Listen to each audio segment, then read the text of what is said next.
आणि आता पाहूयात एक स्पेशल रिपोर्ट। तुम्ही हापूस, केशरी, तोतापुरी असे अनेक आंबे पाहिले असतील, पण तुम्ही 3 किलोचा एकच आंबा कधी पाहिला आहे का? महाराष्ट्रातला हा आंबा कुठे पिकतो आणि त्याला कोणत्या बड्या नेत्याचं नाव दिलेलं आहे, पाहूयात त्यावरचा हा स्पेशल रिपोर्ट। आंबा पिकतो रस गळतो। आतापर्यंत तुम्ही हापूस, केशर, पायरी आंब्याचा गोडवा चाकला असेल। कुणी कोपरापर्यंत रस गळेपर्यंत चुकून खाल्ला, तर कुणी आवडीनुसार कापून खाल्ला।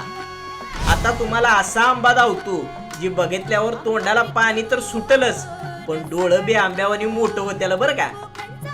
चवीला म्हणाल तर साखर फिक्की, आणि दोस्तानो घ्यायचा झाला तर डझनात नाही तर वजनात घ्यायचा। तर भावड्यांनो, ही हाय शरद आंबा।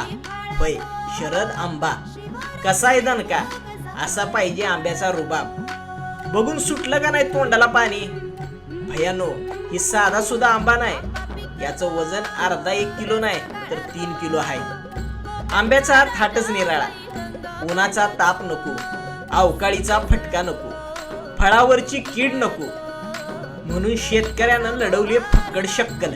ऐका, 2 झाडं आपण विकसित केलेले आहेत ज्याच्यामध्ये पेटंट मिळालेले आहेत। एक आंबा सावता आंबा आहे 2 किलोचा, आणि दुसरा आंबा शरद मँगो या नावाचा 3 किलोचा आंबा आहे।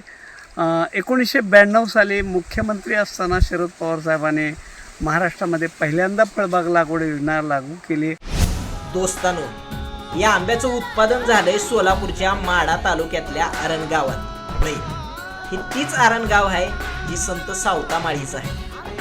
ज्या संताला भाजीपाल्यात विठ्ठल दिसला तीच ही भूमी।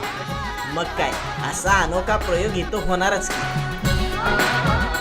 ब्युरो रिपोर्ट, साम टीव्ही।